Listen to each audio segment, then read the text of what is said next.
Hello everyone. Welcome to the live session on functional programming in Java. Let me introduce myself. My name is Virendranath at Starof today. So I will be delivering the lecture on functional programming in Java. Okay, I welcome you all on behalf of Starof to this session of functional programming. Okay, so let me just begin with what is functional programming. So basically, when we talk about functional programming, it is a style of writing the programs by using some basic things like mathematical functions. So when I say mathematical functions, it will be as simple as using mathematical functionalities in the program. So whenever I say a function, it is just an expression. It is just an expression that will relate an input set into an output set. So what do I mean to say here? I mean to say that, so whenever you are writing a function, so that function is nothing but an expression. Whenever you're writing a function, so that function is nothing but an expression which will have a set of inputs. So that will contribute towards an output. So literally what I'm trying to say at the end of the day is, whenever we are trying to write a function, so let's say I have a set of numbers. Okay, so you can see we have a set of numbers over here: 1, 2, 3, 4, 5, 6, 7, 8, 9. So now I'm just using a function. So now these are my inputs. So these are my inputs. So what are my inputs here? My inputs are some set of numbers. What are my inputs? My inputs are some set of numbers. So what we are doing here? So we are having a function called map. So what is this map function doing over here? So how to implement this map and all, I'll show you in 5 minutes of time. So if you observe here, so the map function is taking each input.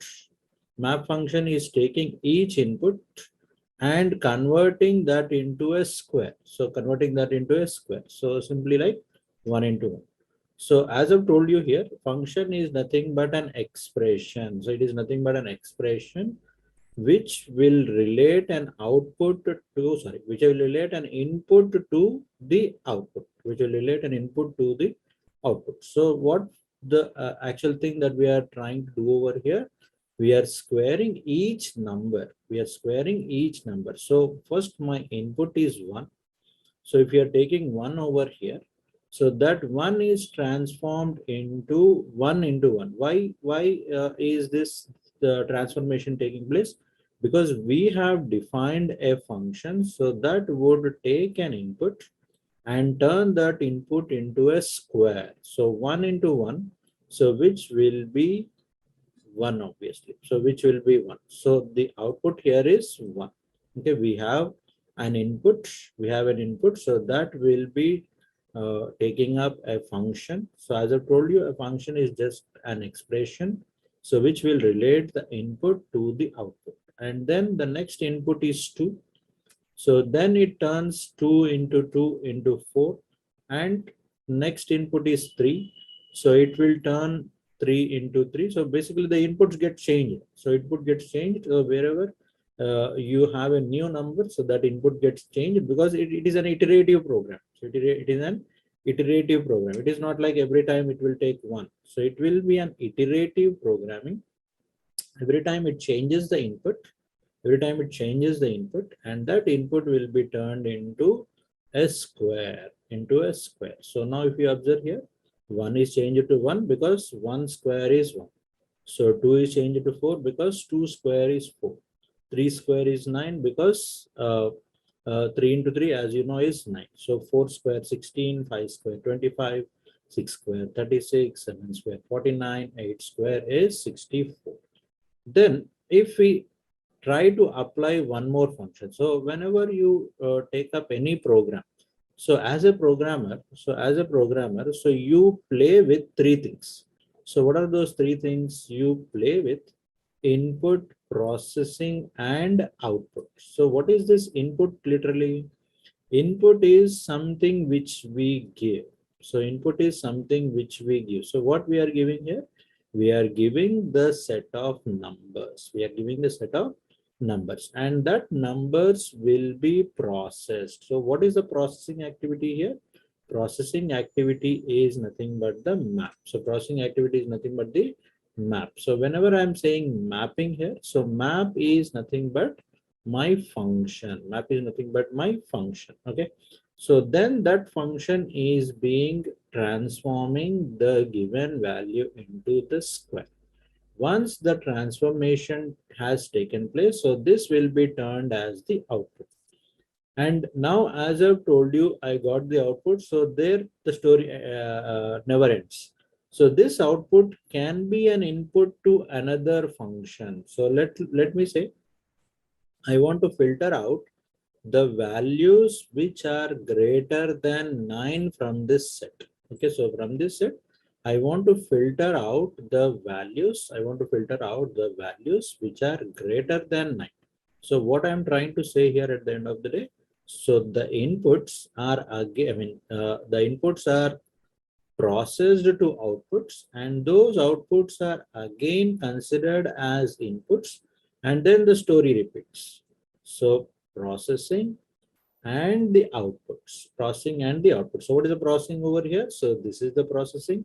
So what is that we are trying to say here? We are trying to say uh, uh, use a filter, so that filter will be taking up, the data from here. So what it is taking? It is taking 1. So 1 is greater than 9. So 1 is greater than 9 is false. So mapping means each element will be mapped. Filtering means element will be filtered according to the condition. So what is the condition over here? Check whether the value given is greater than 9. Whether the value given is greater than 9. So definitely it is not. So 1 is greater than 9 is false. So then 1 gets disqualified to go into this output. Why it is getting disqualified? Because the condition we met was false. The condition we met was false. As the condition we met was false, so that won't be in our result. So that won't be in our result. So that is where your filter is working. And next, as it is an iterative programming again, so next takes up 4. So what is 4 now? 4 is greater than 9. So then again, it also does not meet the criteria. As it also does not meet the criteria, so that also will be excluded, or which will not be considered into the output. So then comes 9. So 9 greater than 9. So 9 is equal to 9 actually. 9 is greater than 9 is also false. So that is also not qualified. Then we go for 16. Definitely 16 is going to be qualified because this is going to be true. So 16 is qualified, and it is the the first available data value on the output. So then further going on, 25 qualified, 36 qualified. So why they are getting qualified? Because obviously they are greater than 9. So they are greater than 9. As these values are greater than 9, obviously they are qualified to be. So they are qualified to be 81 means so maybe other values are there. Okay. So here, so in this way you get the qualification of these numbers. Why I'm making these numbers as qualified? Because they are getting it true on this particular criteria. So that is what is a function. So the output of a function depends only on its input. Okay, only on its input. The input may be a condition. So it may be a combination of functions. At the end of the day, I want the squares of the digits from 1 to 9. So squares of the digits from 1 to 9 whose value is greater than 9. So to formulate a question on this, what the question will be? So the question will be, so what will be the question here? So the question will be, so you take up the values. So you take up the values from 1 to 9 as inputs, you square them and retrieve only the values which are greater than 9. So that's what the point. Okay. So right. So now that was the main idea of a function. So now we will deep dive into the concept of what is functional program. So we need to understand from the Java point of view. So this was the previous slide was just to understand how the things go in a program. But at the end of the day, as a coder, as a programmer, so we need to understand how and what is this functional programming. Okay, so basically, whenever we are talking about functional programming, it is all about writing, or I can say developing the functions. Okay, so nowadays I don't use the term writing a program. I always use developing a program, because at the end of the day we are developers. So we need to use the term development, so rather than writing. Okay, so rather than writing, we use the development. So developing an application mostly by using functions. So then the next question that arises is obviously, what is a function? So what is a function? So generally speaking, a function is nothing but a block of statements. So what is it? It is a block of statements. So when I'm saying block of statements, so generally when I'm saying block of statement, so let me take the help of an editor so that I can show you what exactly a block of statement can be. So let me just create a class and write a program. So I will name it as profun. So, and I will write something like this. So inside a Java program, everything will be under a class, because it is an object oriented programming at the end of it. So now let me write void method. So basically, so we are writing a function. So here when we are writing this, so what we are looking at, we are looking at something like, so we are looking at something like, okay, hello. Okay, so what is this? Basically, this is a block of code. So now going back to the slide, if you observe, it is nothing but block of statements. So what performs a task? Okay, so which performs a task? Okay, so what is it doing? It is performing a task. So whenever I'm saying it is performing a task, so whenever I'm saying it is performing a task, so it is printing some output. So in this case, it is printing some output. So it may be doing a simple task, it may be doing complex tasks also. Okay, so that is what is a block of statement. So block of statement, the statements can contain anything like variable declaration, can contain kind of simple output statements, can contain any logic for that matter. Okay, so always remember, functions must accept the data. So this is what we were trying to say. So again, going back to the basic fundamental, take the input, process the input, and return the result, so which is nothing but the output. Okay, so whatever you write, whichever programming technique you take, as a basic fundamental, you need to accept the fact that we are going to perform a cycle. What is that cycle going to be? That cycle is going to be an IPO cycle. Okay, IPO cycle. So this is what is called as IPO cycle: input, processing, and output. So it may be a small addition program, and it may be a biggest NASA application. Okay, so biggest NASA application also requires input, processing, and output. So literally what I'm trying to say at the end of the day is, a function accept the data, process the data, and return the result. Okay, so functions are written primarily to support the concept of, so I would like you to guess. So I'll give 2 seconds of time. So this will be reusability. So functions are generally written for reusability. So whenever I'm saying reusability, so reusability, because I write a function. Okay, so let me go back to the editor back again. So I'll write this function. Now I want to print this method. I want to print this hello for, let's say, 5 times. So instead of printing hello directly, I'll just make a call to method fun for 5 times. I can call to a method fun for 5 times. So literally what we are trying to do here. So we are trying to reuse. So that's what the point is. So what is the point here? The point is we are going to reuse. So what we are going to do here? We are going to reuse. So what is the main purpose of the function? The function, in order to define the function once again, a function is nothing but a block of code which will be which has the primary use of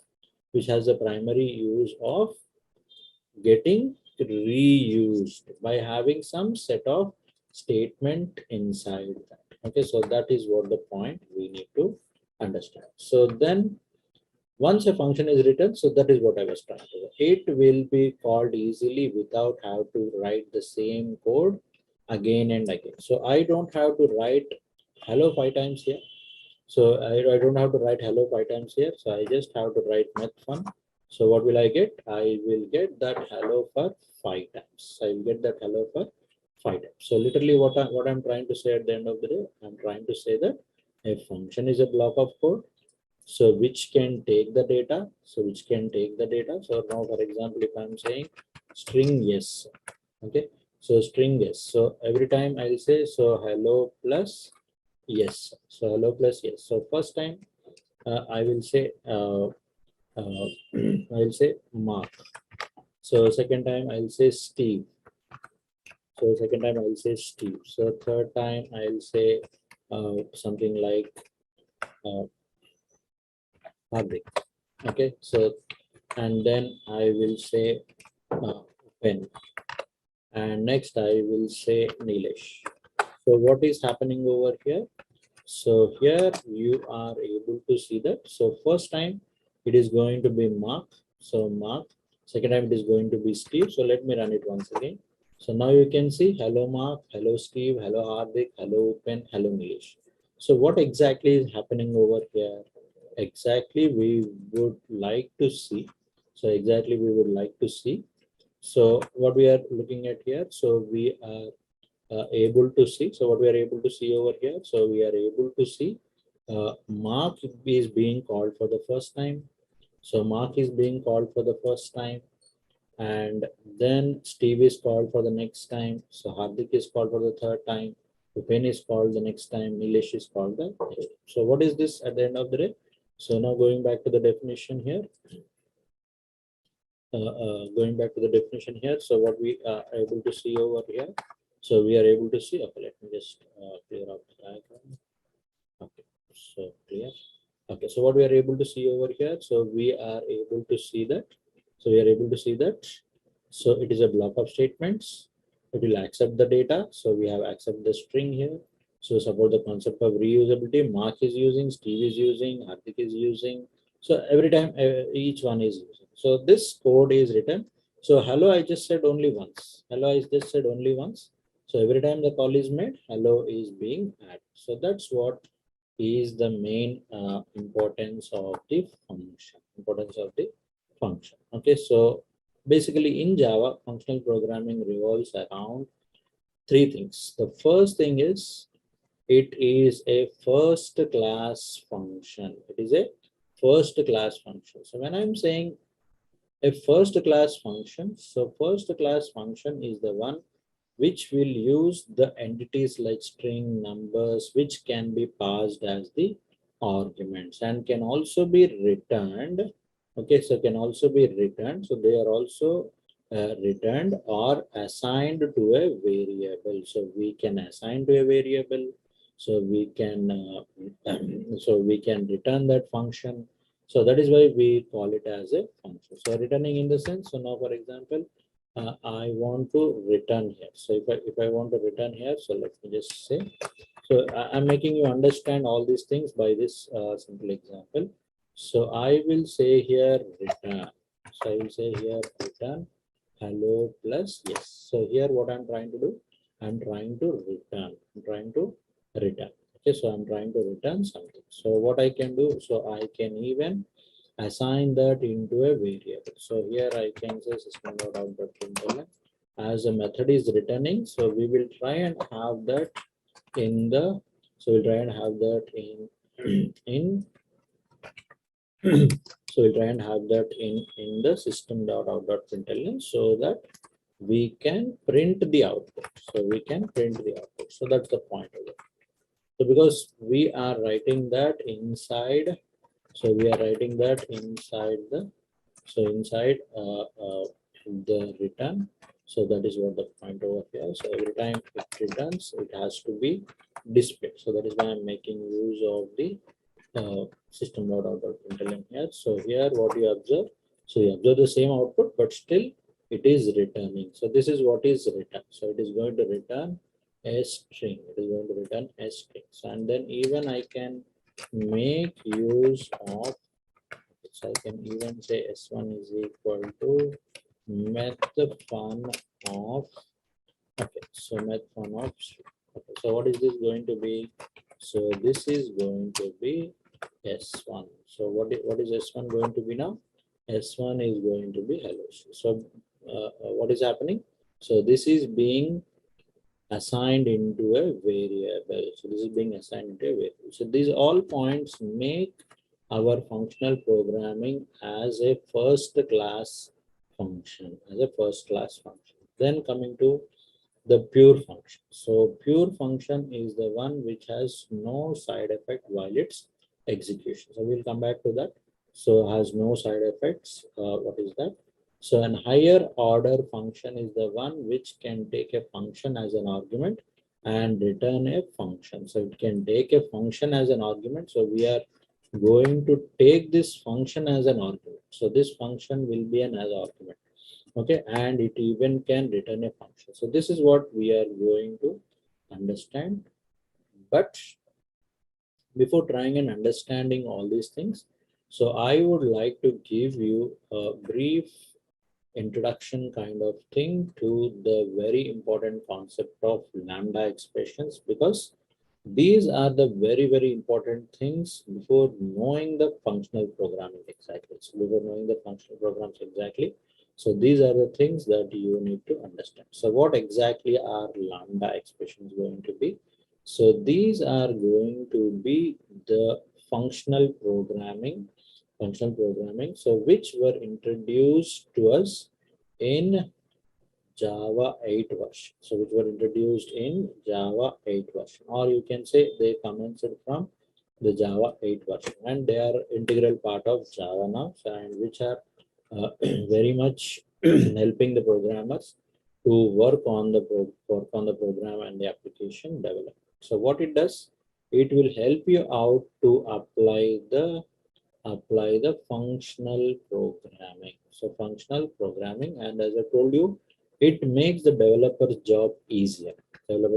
So let me just give you some syntax how we can apply the lambda expressions, and then we can proceed for a simple example as well. Okay, so now what you look at here, so you look at the lambda expression wherein you try to have a parameter.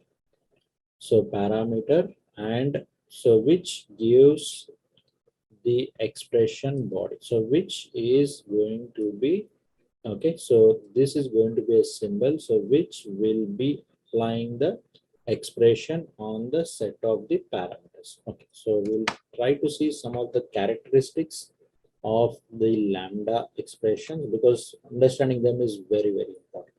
So optional type declaration. So now, for example, if you have seen the function here, so we need to have the type declaration. So we need to have the parameter type declaration and all those things. But when you look at the lambda expression, so you will have an optimal type declaration. So you'll have an optional type declaration. Okay, so you will have an optional type declaration. Okay, it is not optimal, so correction. So it is optional. It is optional. So no need to declare the type of the parameter. So what is that? So type of the, so here I just said string of s. So there is no need to declare that. So there is no need to declare that. Okay. So then you will have optional parenthesis around parameter. So optional parenthesis means, so you don't have to put the parameter also. So optional. Okay.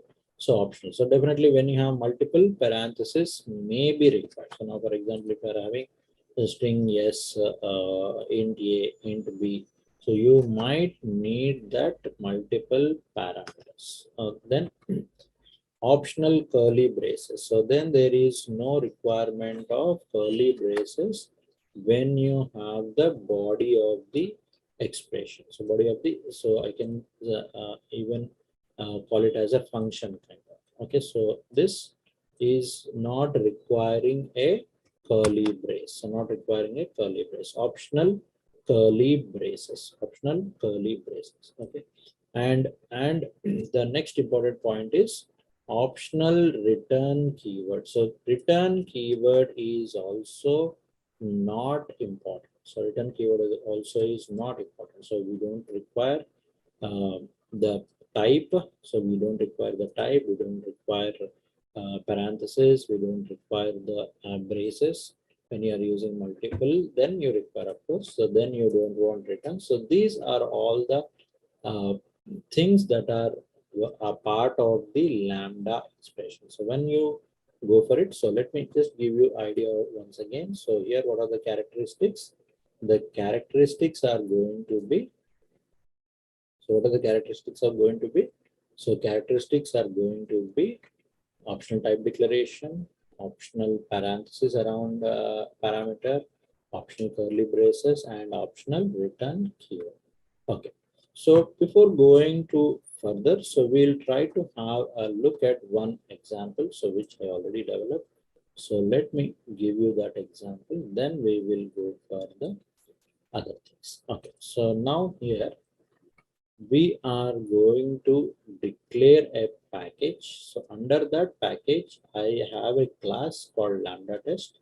So this lambda test, so before having this lambda test, so let me also declare three external things. So what are they? So they are nothing but arith operation interface, service greet interface, and here you will have okay. So here you will have an okay. So here you will have an so let me okay. So let me put that over here. Okay, because it's a method, so it should be inside. So this is the method, so it should be inside the text. Okay. So here, what we are going to look at. So we are going to look at. So what are the things that are given here? So we have an interface arith operation. So which will contain. So what is an interface? Basically, interface is a class-like construct. So interface is a class-like construct, which will have abstract methods, Okay, so abstract methods are methods without body. So here again you have an interface.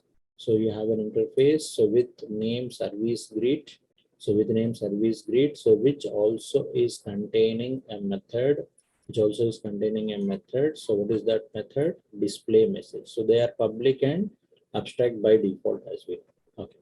So now always remember. Okay. So anyways, I'll try to explain this method also. There is another method called operate, which is taking two parameters a and b, and we are having arith operation interface as a parameter,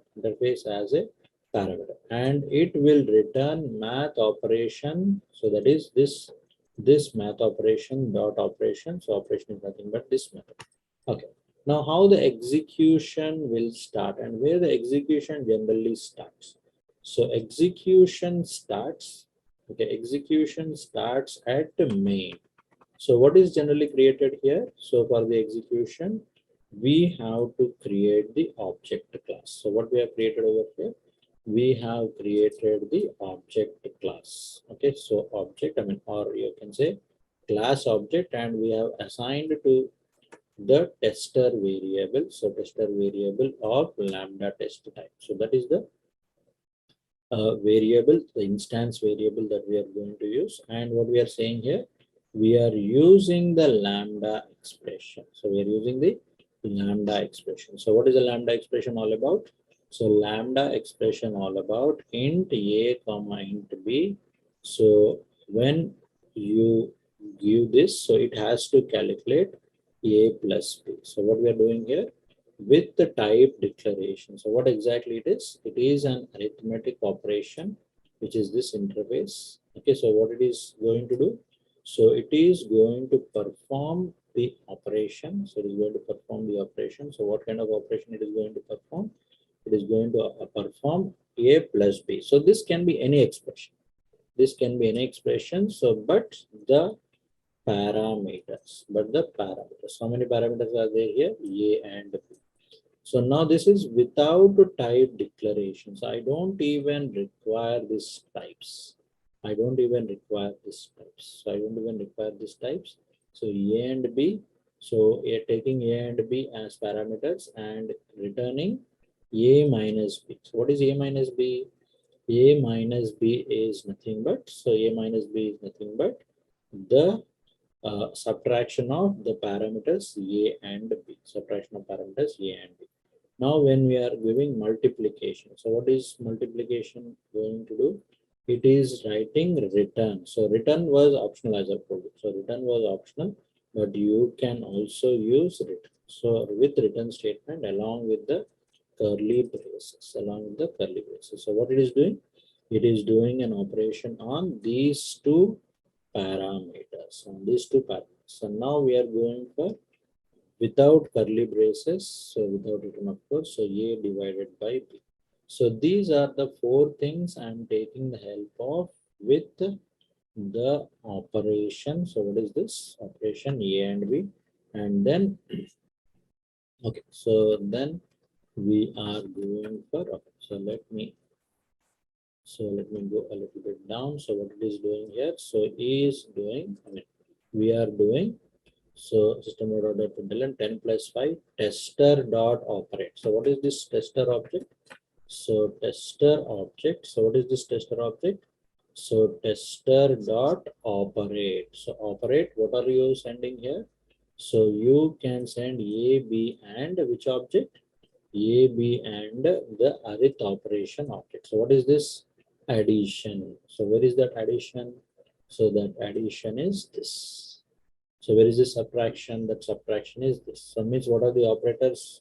What are the things taken over here? So 10 and 5. So 10 and 5, what is performed? Addition is performed. So 10 and 5, what is performed? Subtraction is performed. So 10 and 5, what is performed? Multiplication. So 10 and 5, what is performed? Division. So in that way, you are looking at the operate. So operate means, so what basically operate must take? Operate must take variables, or you can say parameters, and the third parameter it takes will be, so third parameter it takes will be what? So third parameter it takes will be third parameter it takes will be the interface. Okay, so interface. So that is what we are doing over here. Okay, so then you also can see here.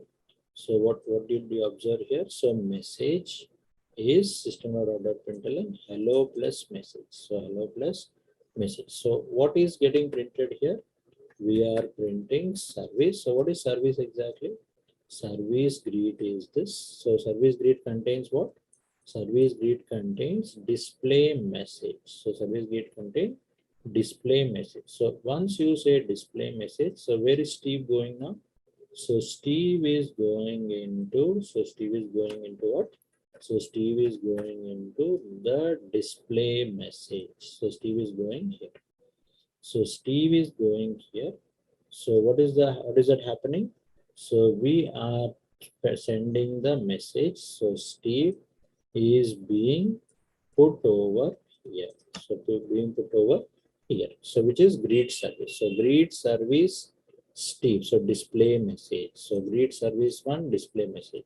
Greet service 2, display message. So in this way, the lambda works. So this way, the lambda works. So this is a simple understanding of the lambda function. Simple understanding of the lambda function. So how the lambda is going to work. So how the lambda is going to work. And we are also adding an operate which will do the operation. So which will do the operation. So that's how it does the operation. So three parameters: so addition, subtraction, multiplication, and division are the variables of the interface. Okay, so in that way, you can look at the lambda. So you can look at the lambda expression. Okay, so let me come back to this. So what is that we are having here? So we are going to look at the functions being the first class objects. So what are these? The functions are being the first class objects. So why we call it as first class objects? Because you create an instance of a function as we have a variable. So just like a reference to a string, map, or any other object. Okay, so these are also passed as parameters. So you can create the instance, so they can be passed as the arguments. Okay, so and the main two requirements of it is they can be passed as a parameter to a function, so they can be returned from a function, and they can be assigned to a variable and used later. So they can be assigned to a variable and can be used later. So you can send a function as a parameter. So you can return the function to a variable. Okay, so to a variable or simply a return. It can be passed to a variable. Okay, so Java supports by using what? By using the lambda expression. So that is what we have just dealt with. Okay, so that is how you can say the lambda expression. So now let us go for an example. So once we go for an example here, so as I told you, we are going to have the Java in a package, so lambda expressions package. So then I'm going to create an interface called square.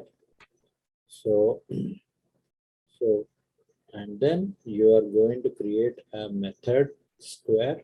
So there is a difference between this and this. So this is capital S and this is small s, but definitely you can change. You can change according to your wish. Okay, so then this, and then you have a first class test, which is the class, so which will be doing the logic for us, and obviously the main method in it. So then what you're doing here, you are creating an array. So you're creating an array of 1, 2, 3, 4, and 5. So what you're creating here, you're creating an array of 4 or 5 elements. You're creating an array of 5 elements. Then you are going to use the same thing again, item. So take an item and square that item. So take an item and square that item. So what we are doing here, so we are assigning the functionality to SQ. So what does an SQ do now?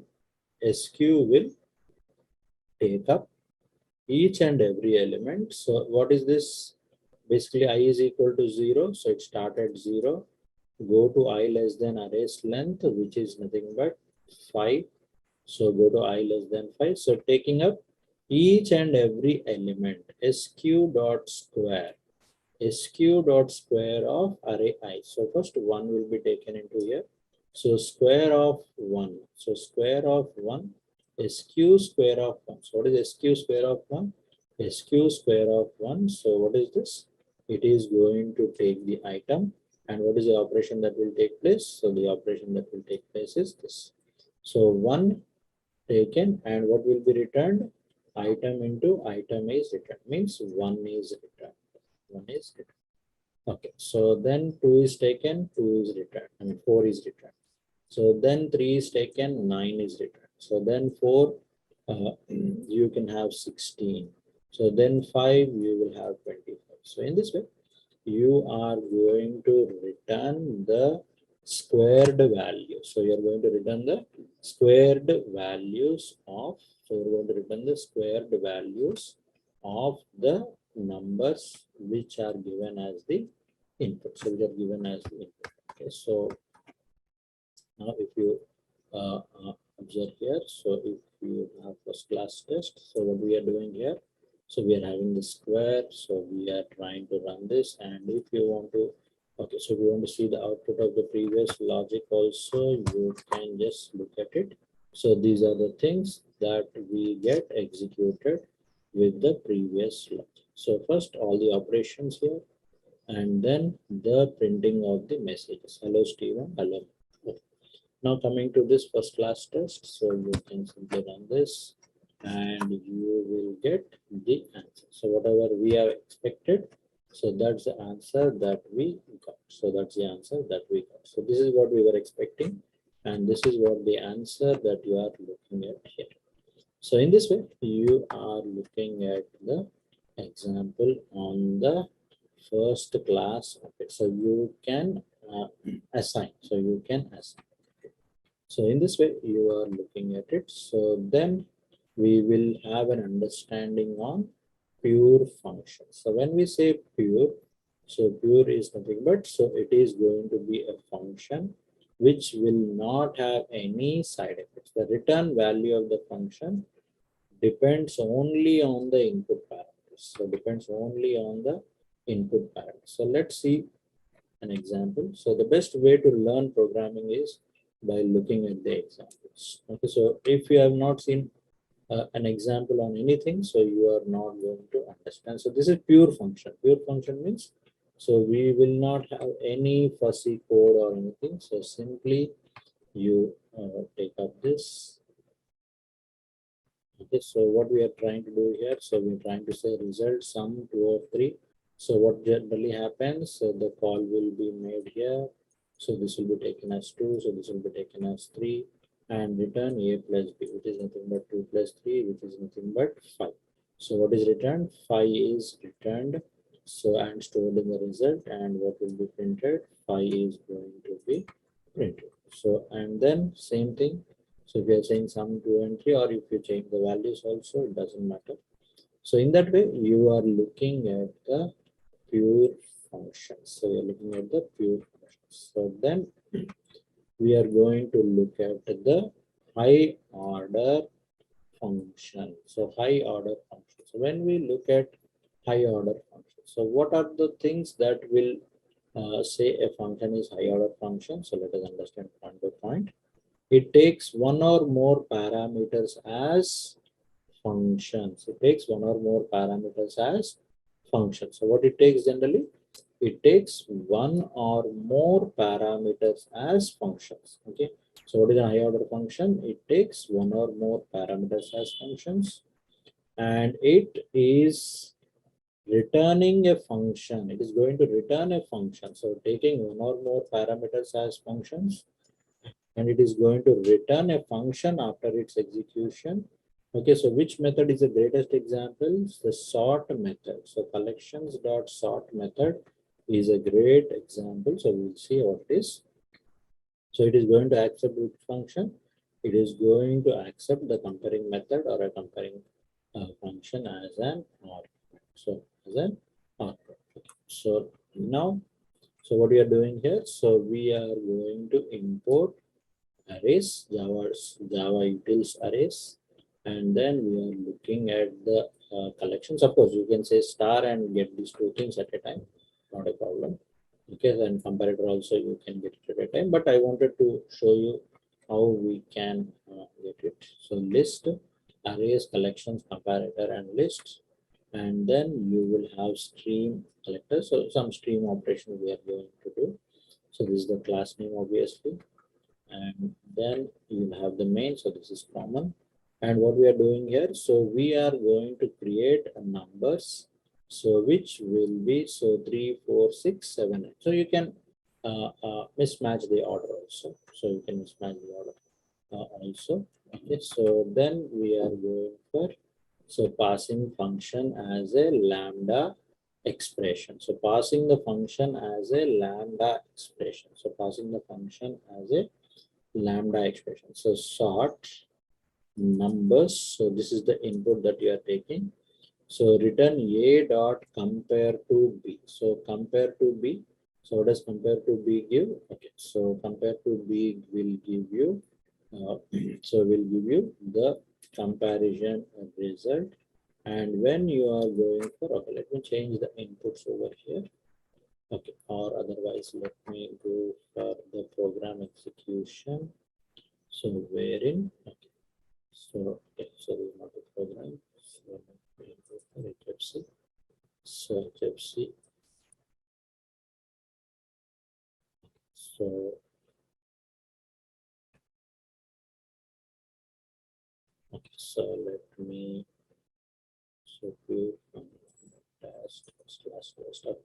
So I think it was overridden. Okay, anyways. So let me go here,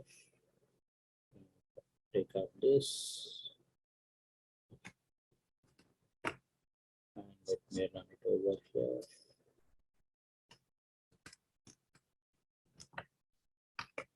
Okay, so high order fun. So what generally is happening here?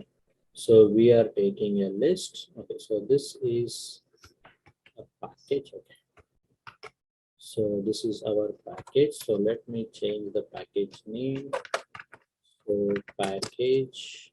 So what is the package name here? So lambda. So lambda expr is my package name. So we have taken all this. So as list. So now we are sending. So 3, 4. Okay.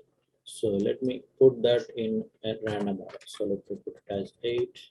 So let me put it as 9 here. And let me put it as 3. Okay. So let me run it once again. So let me say 3, 4, 7, 8, 9.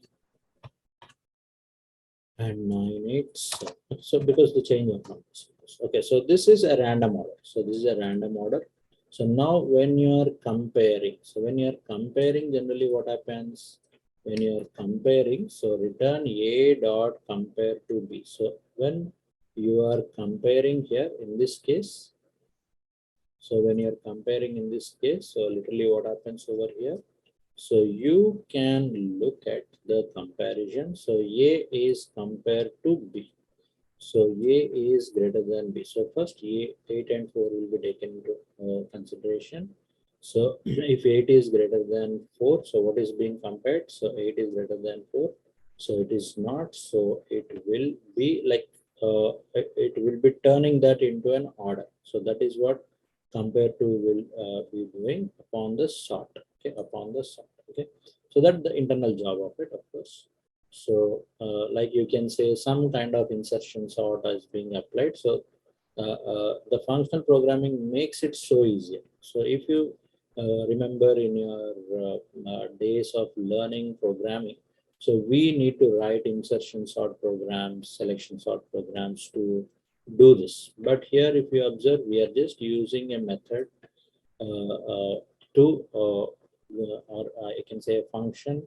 Okay, so to do that. So what we are doing, A dot compare to B. So what is that A dot compare to B here? So it is going to work with the comparison. Okay, so then once I print the numbers, so you can get all those numbers. You can get all those numbers in ascending order. So you can get all those numbers in ascending order. So once you get those in ascending order, then what I'm doing here, I'm using the comparator. So I'm using the comparator and I'm using a generic called integer so that I require all the integer. So for your information, integer is a generic applied so that we can say that, so we should have to get the only integer collection. So get the integer collection. So then we are using the same thing here. So AB comparator compare to B. So what we are doing, so we are again working with the comparison, and then in the reverse comparator, so we are making the reversal of the numbers. So we are making the reversal of the numbers. So literally, so we are saying sort the numbers. So sort the numbers in which order? In the reverse.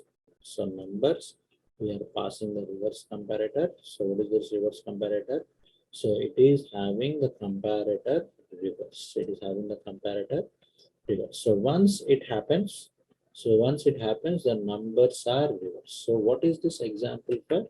So this example is for the high order functions. So high order functions in the sense, if you go back and understand high order functions are all about higher order functions are all about one or more parameters as functions. So they will take parameters as functions. So return functions after execution. Okay, so as I've told you, so collection dot sort is the greatest example for our this. So for our high order function. So this is what is high order functions all about. So this is uh, these are the things that we need to consider. So we need to consider when we are dealing with the functional program. So to give you a clear idea what are all those. So again, so let me just go back. What was the functional programming? So functional programming was all about. So functional programming was all about developing by using the functions. So what were functions? Functions were the block of statements that will perform the tasks.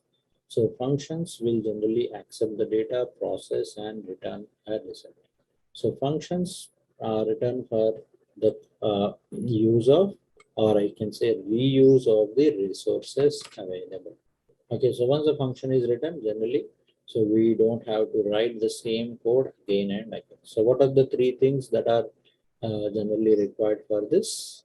We require first class functions, we require pure functions, we require high order functions. So when we talked about the first class functions, pure functions and high order functions, so we have some kind of things, but before that we already understood what were lambda expressions. So lambda expressions, so to make it really quick, so which will have the optional type declarations, so which will have